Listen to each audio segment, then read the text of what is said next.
What if I told you that selling your home could either leave your age pension untouched or dramatically reduce what Centrelink pays you? Many Australian retirees are considering downsizing, moving closer to family, buying a caravan, relocating to a retirement village, or simply cashing out of an expensive property. But there is one question that keeps coming up.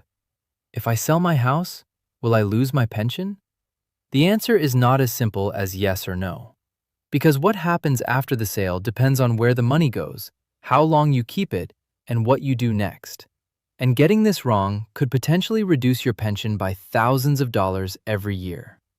Today, I'll explain exactly how Centrelink treats your home sale proceeds in 2026, the biggest mistakes retirees make, and how to protect your age pension while making smart decisions about your future. Across Australia, thousands of retirees are selling family homes. Some are downsizing, some want less maintenance, others want access to extra cash. And many are worried about one thing: what happens to my age pension? The concern is understandable. Your family home is generally exempt from the age pension assets test. That's one of the biggest benefits available to Australian retirees. A home worth $500,000, $1 million, even $3 million may not count toward your Centrelink asset assessment. But hold up 7 fingers slowly when you say that house is sold. Something important changes. The home itself disappears, and the money from the sale appears.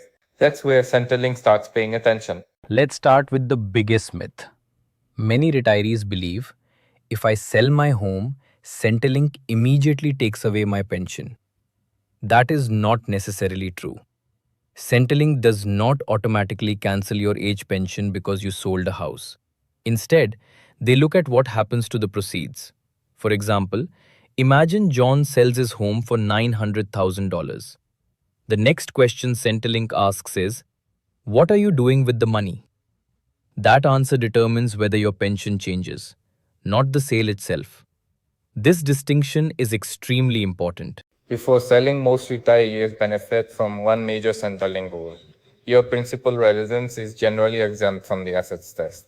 This means Centrelink usually ignores the value of the home you live in.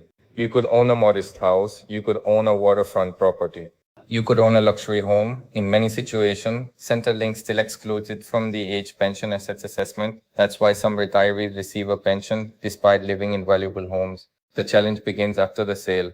After settlement, your home becomes money, and money is generally accessible.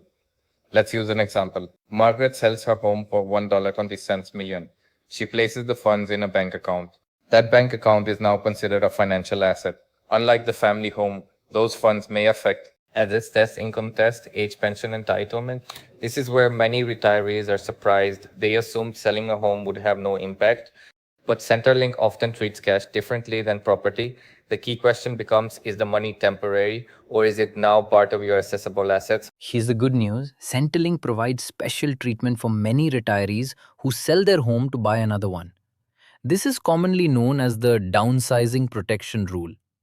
If you intend to purchase, build, renovate, or secure another principal residence, part of the sale proceeds may receive temporary exemptions.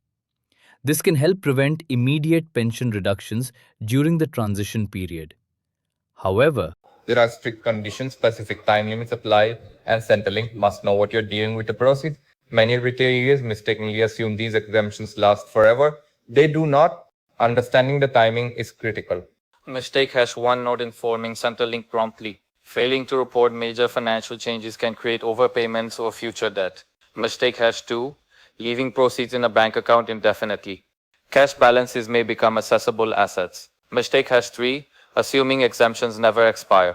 Temporary concessions often have time limits. Mistake #4 making major financial decisions before getting advice. A poorly structured transaction can affect pension outcomes. Mistake #5 confusing home value with cash value. The exempt home and accessible cash are treated differently.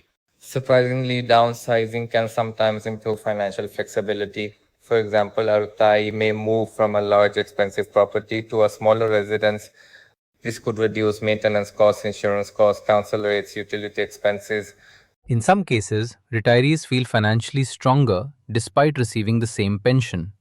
The outcome depends on individual circumstances. But downsizing is not automatically a negative move. For many Australians, it becomes a lifestyle upgrade. Another common question involves retirement villages. Centrelink treatment varies depending on ownership structure, lease arrangement, entry contribution, contract details. Different villages may be assessed differently. That's why retirees should review contracts carefully before signing anything. The age pension outcome can vary significantly. Many Australians dream of selling the family home and traveling the country. Some purchase caravans, others choose motorhomes. But these decisions can create different Centrelink outcomes compared with buying another principal residence. Before making a major lifestyle change, it's important to understand how Centrelink will assess your new arrangements. Because what feels like freedom today could unexpectedly affect pension payments tomorrow. Before selling your home, ask yourself, where will I live next? Quack, will the first buy another principal residence? Quack, how long will I hold the proceeds? Quack, have I reviewed the assets and income test implications? Quack, have I obtained financial advice if needed? These simple questions can prevent expensive mistakes. So, if you sell your house, will you lose your pension? Not necessarily. Selling your home alone does not automatically cancel your age pension. What matters is what happens to the money afterward. The family home is generally treated very differently from cash proceeds. That's why planning ahead is so important. If you're considering downsizing, moving into a retirement village, buying a caravan, or selling your home for any reason, understanding the Centrelink rules before you act could save you thousands of dollars and a lot of stress. If you found this guide helpful, subscribe to Retirement Support AUS and turn on notifications, because every week we break down the age pension, Centrelink rules, retirement planning strategies, and financial updates that matter to Australian retirees. Please know that this video is for educational and informational purposes only. Retirement Support Australia is not a financial or legal advisor. Please verify important information through official Australian government sources or qualified professionals.